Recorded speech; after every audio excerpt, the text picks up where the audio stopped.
Hey everyone, I'm Cheryl McColgan, and today I am joined by Brad Pitzele, and we are going to talk about some of his health history. He has a really interesting background with some challenging diseases and scenarios that he went through. And, like many of the guests on the Heal Nurture podcast, he just has a health journey that he wants to share with people and kind of what ended up actually helping him. Because so often people go down these roads with different conditions and they just have a lot of trouble finding out, number one, what it is, number two, if there's anything that can help them feel better or how to treat it. And so I think Brad's going to have a lot of really interesting things to share with us today. So Brad, if you could just maybe start by, I don't know how far in the Wayback Machine you want to go, but kind of just, give us a little bit about your health journey. And as we go along, I'm sure I'll have some kind of questions to fill in for everyone. Yeah, I had weird health things going on since grade school. I was diagnosed with psoriasis, but then I had other weird things that just kind of came and went. We'd go to the doctor, they'd give it a label. It would last for a while. There was no treatment for said label, and then it would kind of just disappear, and then I'd move on with life, and then a year or 6 months or whatever, something else might pop up. But it really kind of started to come to a head probably around 2010 or 11. I started to develop autoimmune arthritis, what was considered psoriatic arthritis, which is it's basically like rheumatoid arthritis, but it's what you get with psoriasis. And they started to test all sorts of different drugs on me. The first sets didn't work. Then they put me on some immune suppressive drugs. They gave me relief for like maybe 6 months, and they'd start wearing off, and they would double the dose, and I was kind of worse off when it wore off, and then it would kind of bring me up a little bit. And then it's kind of like I was taking a stair step into a worse and worse place. And I was on those drugs for probably about 2 years. And then I developed melanoma. And that's one of the side effects of the drugs is it's got a higher risk of cancer, and specifically melanoma. So that was kind of a jumping off point for me. During that period, I also started to develop weird other symptoms. Like I started to get stiffness in the back of my legs. I had tremendous brain fog and energy issues. I had pain in my feet. And I would take this back to the rheumatologist and I'd be like, is this part of this disease, I assume? And he was like, no, that's not part of the disease. And I was kind of shocked. I'm like, well, it feels like part of the disease. It's kind of, it's just another symptom of whatever's going on with me.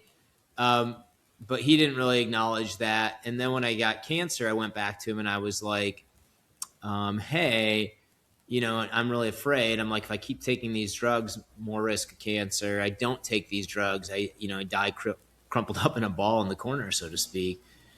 And he was kind of like, no, I don't think that's going to happen to you. I think we're just going to try another drug in the same category.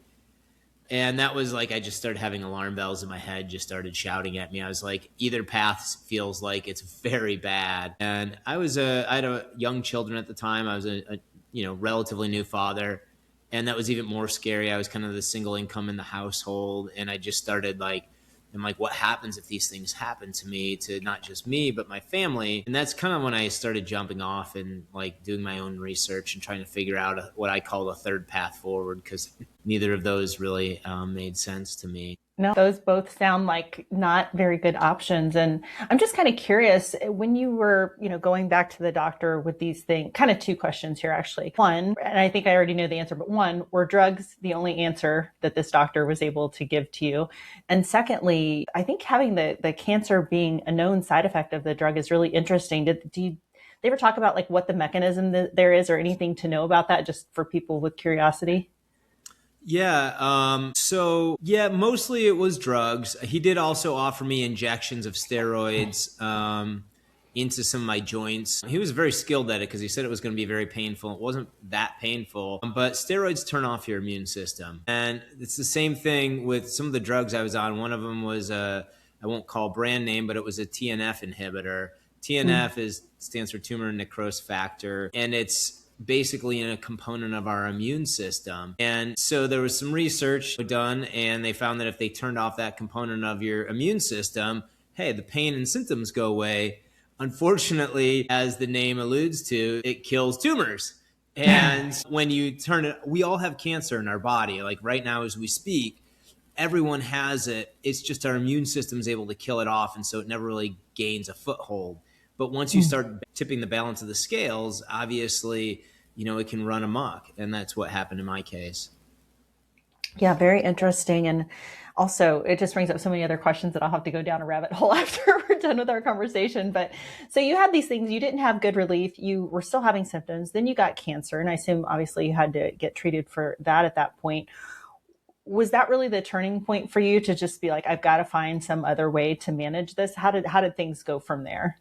Yeah, it was. And I'm not going to tell you it was a fast turn for me. It took me several years. But I mean, from there, I just started reading anything I could. I read books. I was out on the internet. I was in chat groups talking to other people who had similar symptoms, Facebook groups, Googling on PubMed, looking at research. So many rabbit holes I ran down. I always joke I'm a recovering engineer. I got my undergraduate in mechanical engineering, so I'm very analytical by my nature, I suppose. Research didn't scare me, and I just was reading anything I could. I wasn't going to wait for them to find something in the research and then try to translate it 20 years later. Like, that does me no good. And I tried everything. I did a lot of self-experimentation, everything from complete changes of diet, supplements, so many, different modalities, all sorts of weird stuff. Sometimes my family looked at me pretty good side eye when they saw some of the stuff I was doing. But when you're really desperate and things are getting worse and worse, and particularly when you also feel this responsibility and obligation to your family, it's not even just about you. You're like, what do I do? I'm going to disappoint all these people, and life is not going to be good for them. I just told myself I'm not allowed. This is absolutely not allowed. This is not going to happen. But it kept happening for a few more years, and then I ended up at a doctor's office, and he tried all sorts of things. Nothing was working. He was an MD, but he was non-insurance, so he was integrative. And he was trying all sorts of alternate modalities on me. And even the things he was sure were going to do anything, nothing was doing anything. He was doing testing on me. Nothing was popping. And then he suggested I do a Lyme disease test. I remember thinking, I'm like, doctor, I don't have Lyme disease. I'm like, I've never been bitten by one of these ticks. I've never had that bullseye rash thing.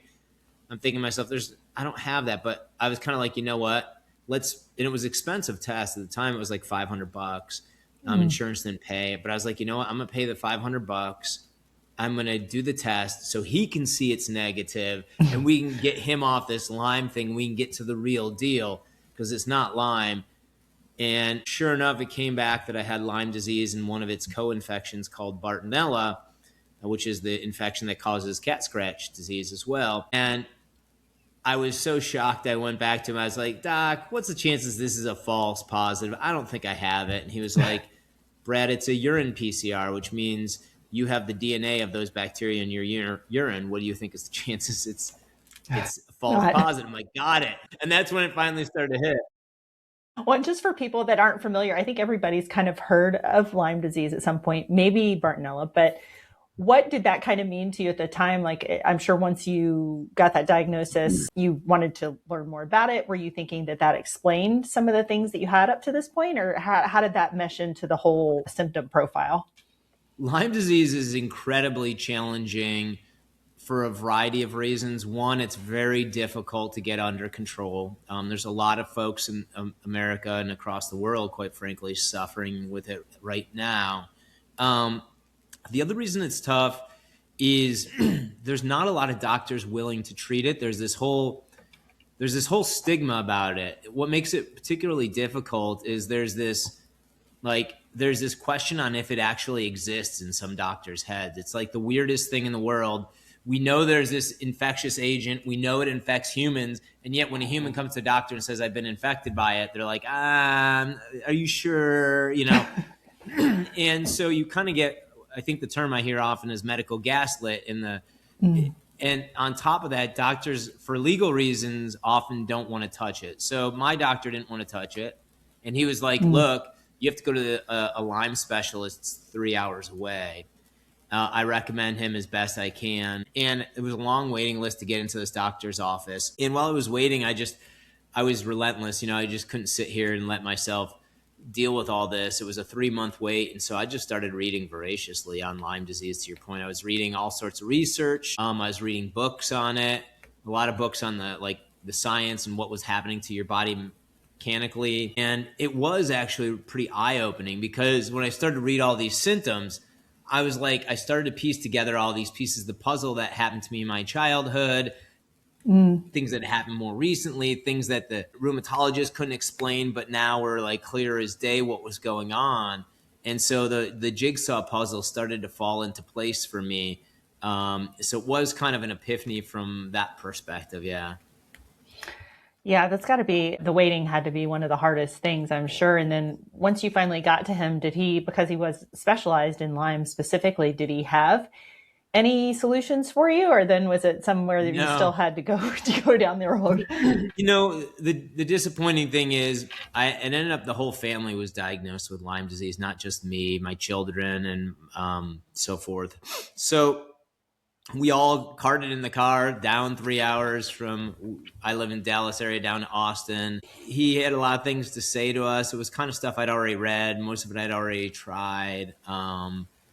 Supplements I'd already run through myself, and like it became cost prohibitive, both the time and the visitation, and we just didn't get anywhere. So we probably visited him 5 or 6 times, and then I was like, okay, well, this is not, and it was, each time it was kind of clear like his tools were somewhat limited. And so then it was time to kind of, while I was doing his stuff, I was also just actively experimenting. I was a test dummy every second of it, because again, you just can't wait.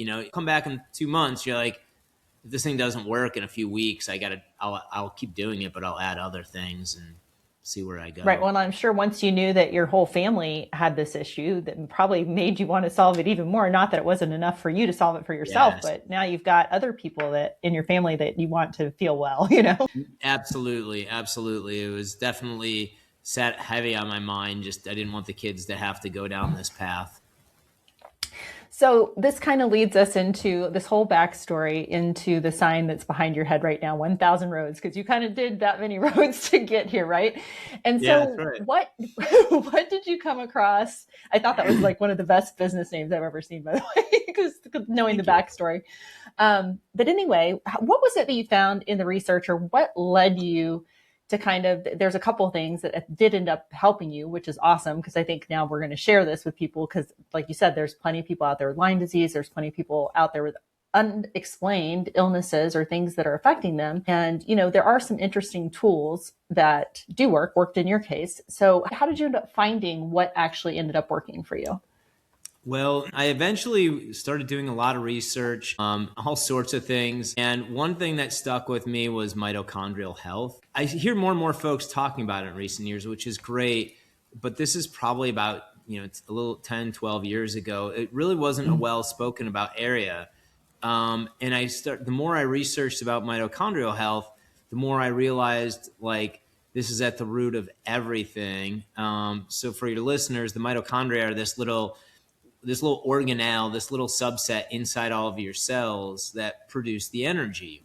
And they're extremely fragile. And when they get damaged or they're not working efficiently, nothing works efficiently, because if everything takes energy, right? Us talking takes energy, thinking takes energy, moving our muscles, our organs working take energy, repair our immune system, all of it. And so often when you're dealing with chronic health conditions, particularly when you're dealing with an infectious agent or even cancers, they go after our mitochondria because they kind of take the power down in the system, and that gives them a leg up on our immune system and our defenses, and it allows them to kind of, I would call it, just burrow deeper into our biology and, shift the biology to be more favorable towards whatever that is. So for me, that was kind of an epiphany, and I delved into a couple tools. And the first one was something called exercise with oxygen therapy, also known as EWOT, EWOT. No one was really talking about it. It was kind of the small little thing, not a lot of information out there. And then there was a second one, which more folks have heard of today, which is red light therapy, and really red and near infrared light therapy. And they both work through mechanisms that help the mitochondria restore its health. Yeah, so the exercise, so I was looking at the photo on the website of the EWOT contraption, and I'm kind of having a hard time conceptualizing. I think and actually before we go into that, let's address this other question that came up in my mind when I was looking at the contraption, because I'm Yeah. like, okay, the thing that most people are probably somewhat familiar with nowadays is a hyperbaric oxygen chamber. And that Yeah. is used in cancer treatment. I think it was Dr. Seafried has this thing, and you might be familiar with him just like through your mitochondrial research, but it's called like a press pulse thing that they use with cancer patients. And it has to do with ketogenic diet because you're starving the cancer of sugar. And then also this hyperbaric oxygen therapy. That's all just kind of a weird aside for people that are hearing this. It really has nothing to do with this conversation, but it's interesting to look up. But for your thing, the hyperbaric works in one way, and I think people like you can visualize it because you go in it and you kind of just lay down and that's what it is. But this thing, and when people go to the website, they'll see it. It's kind of, it looks like a big balloon or a box. So I guess I'm having trouble kind of conceptualizing how do you even use that, and how do you exercise with that? It's a very Well, long-winded question, but hopefully we'll get there. yeah, that's great. So I think it's two questions. What is it? How does it work? Sort of things. Exercise with oxygen therapy at its principle is really simple. It simply involves doing any sort of exercise, preferably something that gets your heart rate up, generally cardiovascular exercise, while wearing a mask and breathing near pure oxygen, so about 93% oxygen. So to your point about how does the contraption or the EWOT system work, it works, it's like this. There's actually a device called an oxygen concentrator that can produce an endless supply of oxygen. You plug it into the wall and you flip the switch, and it takes the oxygen in your room, which is probably at, like, let's say 21% at sea level, and it purifies it to 93% oxygen by separating out the other gases, the nitrogen and the argon, which is great. But these machines that you can plug into your wall, your home outlet, they produce only 5 or 10 liters of oxygen in a minute. And when you exercise, you can easily use 50 or 60 liters in a minute. So to get a 15-minute session in, you can easily use 900 plus liters of oxygen. And that machine's only putting out, at the best, 10 liters of it. And so every minute. And so what we do is we take that machine and we fill a large reservoir. It's 1,000 liters. So think of it as about 6 feet, 5.5, 6 feet squared. It looks like a big pillow. And we fill that thing with oxygen. Now, to like dimensionalize this for folks, 1,000 liters of oxygen is similar to the amount of oxygen you'll breathe in an entire day. And we'll fill this balloon, what we call a reservoir, with oxygen, and then we'll attach a hose with a mask on the end of it, put the mask on, and you just breathe out of that reservoir. So again, in that 15 minutes, you can take in a whole day of oxygen. It's really a massive amount. Now, how does it compare to hyperbaric oxygen? That's a really good question. Hyperbaric oxygen, at its core, what you do is you get inside of a chamber, they pressurize it, and that forces more oxygen through your lung membrane and into your blood. Now, once it gets past your lung membrane and into your blood, what happens in hyperbaric oxygen is it goes not just into your red blood cells, because if you look at your red blood cells right now, which are the parts of your blood that are designed to carry oxygen, they're at capacity. Like you can put a little pulse oximeter on your finger and it'll say 99% or 100% or 98%. And so there's not room for more oxygen. But what hyperbaric does, and EWOT does the same thing, is it actually forces oxygen into your blood plasma. Now, blood plasma is this clearish brown liquid. It's effectively water plus that all the red and white blood cells ride on. And so it can actually turn that into an oxygen carrying vehicle inside your blood, something that normally doesn't carry very much oxygen. And that's through a process called Henry's Law, which goes beyond human biology. It's really just a chemistry law that says you take an insoluble gas and force it on top of an insoluble liquid, it'll force the gas to go into solution. In this case, the gas is oxygen and the liquid is blood plasma. Now, in hyperbaric oxygen, the body tries to get back into balance. It notices there's a surplus of oxygen in the blood. So your body tries to regulate, go back to homeostasis by using something called vasoconstriction, which means your blood vessels constrict. They get smaller to allow less of that oxygen through. So your body is naturally fighting against delivering that oxygen in spite of that, you deliver a large dose of oxygen to the tissues. In EWOT, what we do is we kind of do the opposite. Instead of using pressure to force more oxygen into and through your lungs, we use exercise to pull it through. So when you start exercising, your body immediately recognizes that it needs more energy. And the gating factor in producing more energy is oxygen. We all in this Western world generally get enough food. It's just when you're exercising, there's not enough oxygen. So when it notices this, you have all these physiological changes, right? You start breathing faster and deeper. Your lung membrane actually thins out to allow more oxygen to pass through. Your heart starts beating faster. Every beat is deeper. Your blood vessels actually dilate. They actually open up to allow larger blood flow through them. And then when you exercise, naturally, actually, your blood pressure goes up. And most of us think, oh no, high blood pressure is bad. But in exercise, it's actually really good, because the more pressure inside your blood, that differential between the pressure in your circulatory system and the tissues is like a driving force that drives the oxygen out of the blood and into the tissues. So when we do EWOT, we're taking advantage of all those physiological changes to allow us to take in oxygen very quickly and deliver it deeply into the tissues. So in a 15-minute EWOT session, you could take in as much oxygen as you would in a hyperbaric session in 90 or more minutes. It's really quite a large dose. Wow. And then so how does that affect the mitochondria? Does it just give them more energy and it kind of helps them repair quicker? Or what's the connection between mitochondrial health and the EWOT? This is actually the really fascinating part. And this is the thing that really got me more interested in it.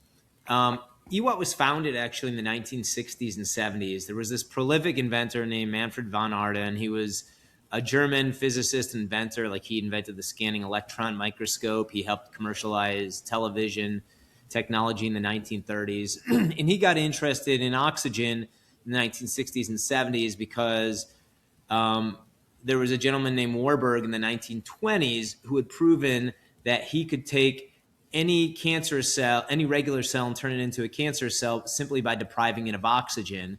And the reverse was true. So von Ardon got interested in that, wanted to start experiment with oxygen, simply trying to reverse cancer. And along the way, what he discovered is something really powerful about our circulatory system, which is, as we age, this thing we now refer to as inflammaging happens inside our bodies, this slow, gradual increase in inflammation. And that affects every part of our body, including our circulatory system. But our circulatory system is actually kind of a weak link. At the very end of your circulatory system is your capillaries, and they're incredibly thin. And they're actually the component where the oxygen and the nutrients gets transferred from the circulatory system to the tissues. So you've got these really thin capillaries, thinner than a human hair, actually smaller than a red blood cell. In order for a red blood cell to get in a healthy capillary, it like has to fold over like a taco to get in, because Wow. it can't fit in like normal if it's fully expanded. So there's not a lot of room for error. And when you start having this inflammaging, it causes blockages in the capillaries. So when that happens, you lose circulation downstream. You have what I call like a brownout. All the cells on the other side of that inflammation are no longer getting red blood cells. They're no longer getting oxygen. Luckily, our body does have a backup generator, and that's called anaerobic respiration. Anaerobic respiration is when they create energy without oxygen. But the problem with it is multifold. Number one, it only can produce about 5% of the energy it can produce when it has oxygen. So immediately the cells are like powering down.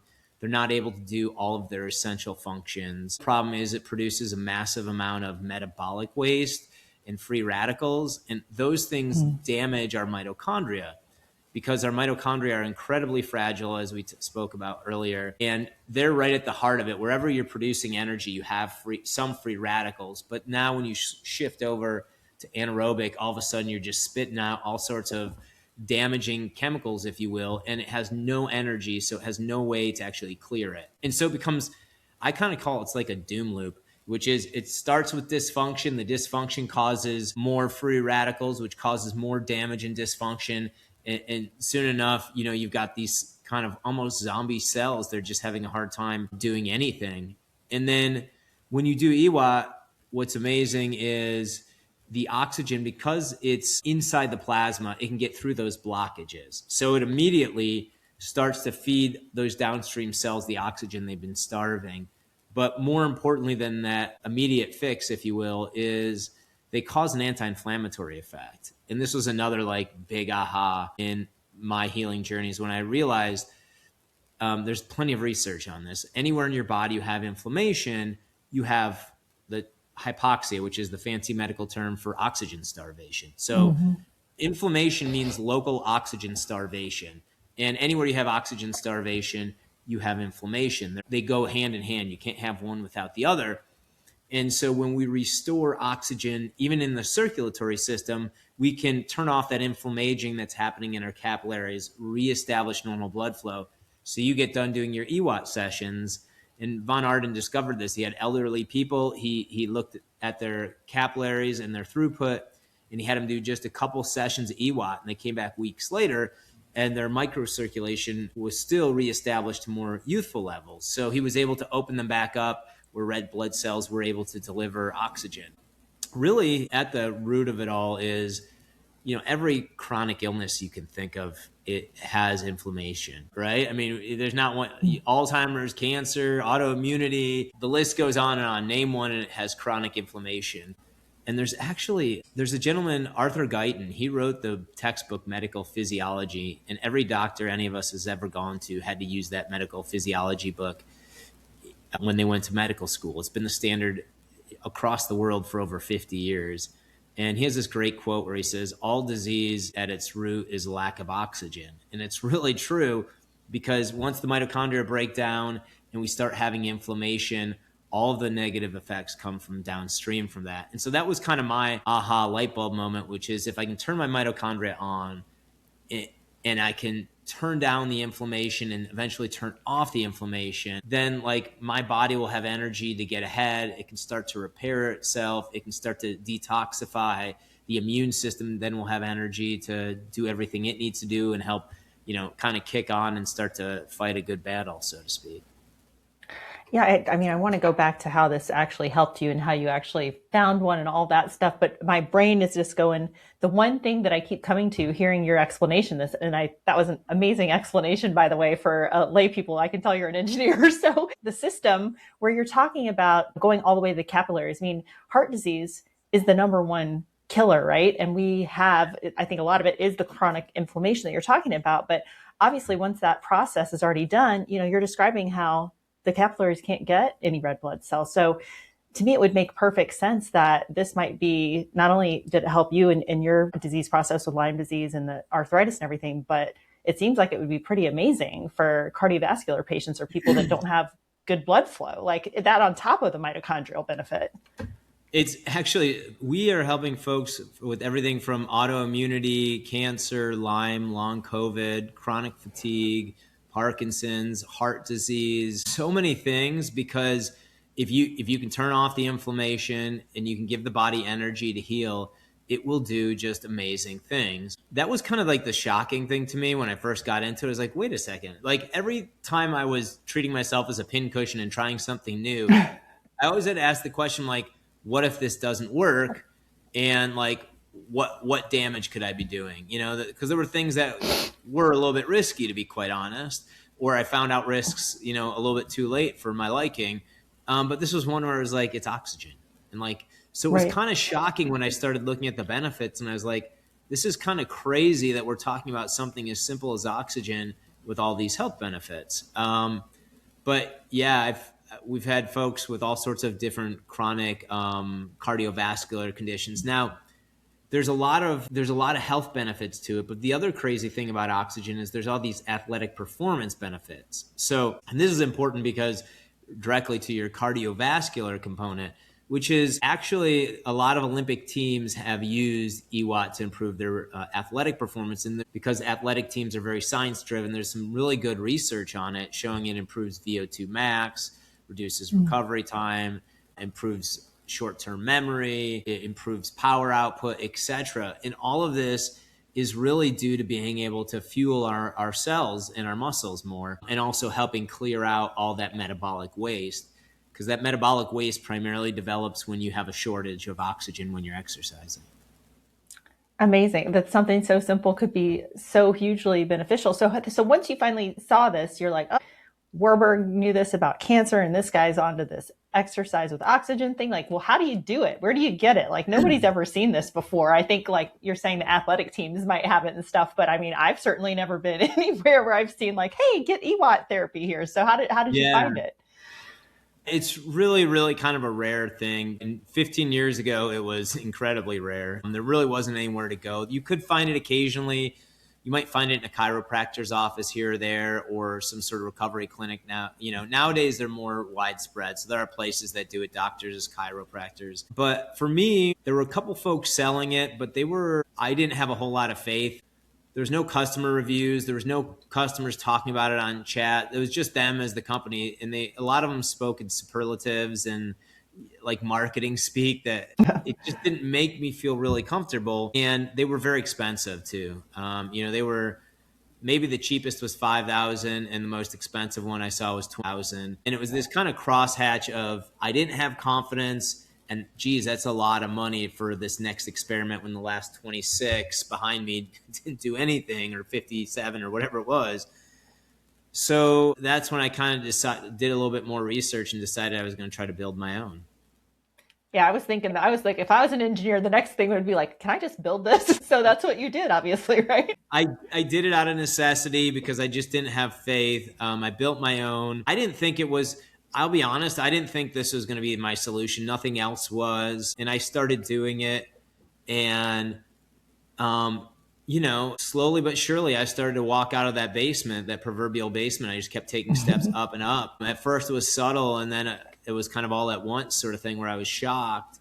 It was like things like, oh my gosh, my brain fog's gone. I'm like focusing in a meeting, or I just got down on the floor and played with the kids and I don't need to lay in bed for 2 days in pain. Slowly but surely, I just felt better and better. And it wasn't until I saw that same doctor again, and he was like, wow, you're like a year later. And he was like, wow, you're so much better. What did you do? And I told him, and he's like, wow, would you consider selling them to my patients? And that was kind of the, jumping off point where I was like, well, gosh, yeah, maybe we could help other people with this. Yeah, that's awesome. I'm so glad, it's always an interesting thing on podcasts, because sometimes you get, I think not on this particular podcast, but other ones, it's like people that kind of are just selling stuff, or snake oil things or whatever.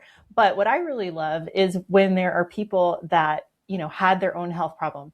They dive into the research. They try it all. They use themselves as an experiment, as a pincushion, as you said. And then they find something that actually works. And then they make it so that they can, share it with everybody else. You don't just keep it to yourself, because I'm sure it kind of felt like a miracle at the time that something finally worked for you. It really was. I mean, because the hardest part is also when you're in these groups and you're talking to all these other folks and they're like, oh, try this. Nothing worked. And then this worked. And you try that thing and it didn't work. You try 57 other different things, as I was saying, and you kind of just start losing any hope. You're like, I think I'm just that case that there's nothing that's going to work. But yeah, when you do find it, it's obviously life-changing. Even having hope, and like, I always tell folks, like, when you're really sick, it's not about, you want to get to 100%. Like, 100% is amazing. It's the dream we all have when we're sick. But more important than 100% is like feeling better this week than last week, or this month than last month. Because at some point when you're in it, you just lose a lot of hope. And it becomes kind of this spiral downward that you just don't believe in anything, and it just lowers you spiritually, I'd just say. And having something to know, like, hey, yeah, it still kind of stinks, but like, remember a month ago it was worse. And so like now you're like, yeah, I can't wait to see how I'm going to be 2 months from now, or where am I going to be by this summer, sort of thing. Like, it was, it's kind of the exact opposite. It's kind of like this hope spiral, if you will. Yeah. Well, it's kind of, that's something that I think it's good to point out for people too, is that, you mentioned there is all this research on this. There's a lot of good science to back up mitochondrial health, but mitochondrial health is kind of a long game. And it's kind of something that you have to continually do, not over, just a few days and you're going to feel so much better. It's week after week, month after month. The more that you support your mitochondrial health, the, more chance you have of really feeling better. So it's not just this thing where you can try it for a week and you're like, oh, that doesn't work. You have to keep up on it for a while, right? Yeah, you're absolutely right in general speaking. I mean, we have people come to me and they ask like, "Hey, how long am I going to have to do this for?" What I tell them is, I can't say how long, until you get to the top of the mountain, so to speak, but I find that Mm. most folks who get to the top of the mountain, they feel so good when they do it, they don't ever want to stop. And some of those folks never really exercise, they hated it, but now they're like, it's like 15 minutes, I do it 3 or 5 times a week, and like Hmm. I feel amazing. So why wouldn't I do it? And we talked about that capillary thinning. That's actually a chronic thing that happens to all of us in Western society. And so this is something that's anti-aging at that very kind of cellular level. So I recommend it for folks. But I guess for me, when I was really sick, I always say one of the hardest parts was the ceremonies, is what I call them. Counting pills every night, doing this protocol, doing that protocol. You keep adding, like, if there's 10 more minutes in your day, you add 10 more minutes of some protocol that you're hoping will make you feel better.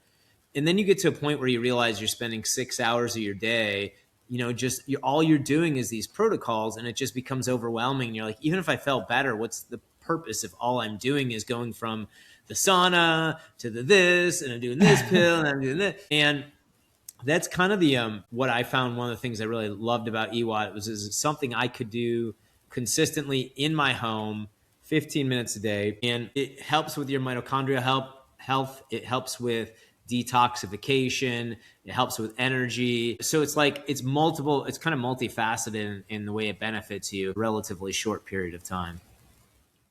Yeah, and you mentioned, and I want to be respectful of your time. I know we're kind of getting a little bit long here, but one of the other things when in respect to mitochondrial health is red light therapy. And there's also a Yeah. ton of great research on that. And so I kind of wasn't surprised when I went, to your website that that's something that you also got into. Because I mean, I think that's when you look at the number and the breadth of research on that, I think it's pretty undeniable that it is good for people, that it serves a real purpose, that it does help the mitochondria. So at Yeah. what point after you found the EWOT, I'm assuming you kind of got on this, mitochondrial health thing, and then maybe stumbled into that stuff. Is that how it went, or is there something else? Yeah, it is. I started looking at it early on, probably about 6 months after I was doing EWOT, 4 to 6 months, right in there, I'd say. I started doing red light.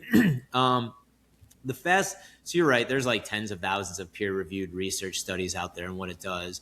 They work really interestingly together because we mentioned EWOT. When you do it, you increase the supply of oxygen massively, right? It's a day of oxygen in 15 minutes. So Right. you're flooding your body with oxygen. And then if you do red light immediately afterwards, what it does is the way it primarily works is it increases oxygen demand in your mitochondria. So it forces the mitochondria to suck up more oxygen. And when they do that, they produce more energy. So any of the research you read on red light, whether it's skin health, collagen growth, bone, mental brain health, athletic recovery, performance, healing in general, it all comes from the same thing, is that it's just forcing our mitochondria to suck up more oxygen and produce more energy. So if you compare those two, if you pair them at the same time, you first drive a massive increase in supply of oxygen, and then you increase the mitochondrial demand for it, and so you get this kind of 1-2 punch. Um, the interesting thing is why I think we need it in today's society as well is we're actually deficient on red and near infrared light, and the reason is if you look at the sun is full spectrum. It has everything from ultraviolet and the blues through the reds and the near infrareds. So when you go outside, and it changes throughout the day, early and late in the day, you get more of those reds and near infrareds. And at high noon, you get more of the blues. Now, unfortunately, or fortunately, however you want to look at it, over time, as a species, we've moved indoors and we started using indoor lighting primarily, and we spend more and more time there. And then more recently, we've switched from incandescent to LED lighting. Now, LED lighting is very energy efficient. And one of the ways they make it incredibly energy efficient is they take out all the reds and the near infrareds that we experience as heat. Because obviously, you don't want your lighting to heat your room. You don't want it to, everyone sees that as energy waste. And to the extent you're trying to use it for lighting, it can be. However, that puts us in a place where we spend a lot of time bathed in blue lights and not really getting enough of the reds and the other parts of the spectrum. Yeah, that's another interesting rabbit hole for people to go down if they haven't already, is just the, changing out some of the lighting in your home, or using specific lighting for certain scenarios, like in your bedroom and towards nights or as you're getting ready to go to sleep. But anyway, I just want to clarify one quick point there, because I'm envisioning, that was actually what I was envisioning when you started talking about the synergy between red light and the EWOT. So do you like do your EWOT with the red light panel like in front of you, or do you just do it right after? I prefer to do it right after. The challenge with doing it right on you is to get the best benefit from red light. Red light works on something called a biphasic dose response, fancy science term, which just means the benefits over time look like a bell curve. So too little, you won't get any benefit. There's kind of like a just right where you get peak benefit. And then if you do more, it starts diminishing in benefit. It doesn't harm, it just a waste of time, right? So you spent 5 more minutes to get less, sort of thing. With exercising in red light is one, I like to get as much skin exposure as possible, so you're hitting as many mitochondria as possible. And two is you're moving. So sometimes you're close to the light, sometimes you're further away. And so you're not really able to kind of measure that dose effectively to get inside that biphasic kind of peak zone. Okay, no, that makes a ton of sense. Although I still am going to put this out to you that, maybe you put at least on, the little face mask while you're while you're There you exercising. go. I feel like you Make can yours attach it to the oxygen part, and just put a red light around it. That'd be Maybe fun. that's a little too much. But anyway, well, Brad, this has been so wonderful. And I just appreciate you so much sharing your whole journey and then how you came to find this. If people want to connect with you online or learn more about EWOT and learn more about red light, where's the best place that they can find you and connect with you? Yeah, go to 1000roads.com/Cheryl. And we have a great offer for your listeners they can check out. You can also Awesome. go to our YouTube channel. We put out weekly videos. 1000 Roads HQ is our channel. It's all spelled out, ONETHOUSANDROADS.com. Okay, awesome. And all that'll be in the show notes for everyone, so don't feel like you have to write it down. But Brad, again, thank you so much for coming and sharing your knowledge today, and I really appreciate it. Thank you so much, Cheryl.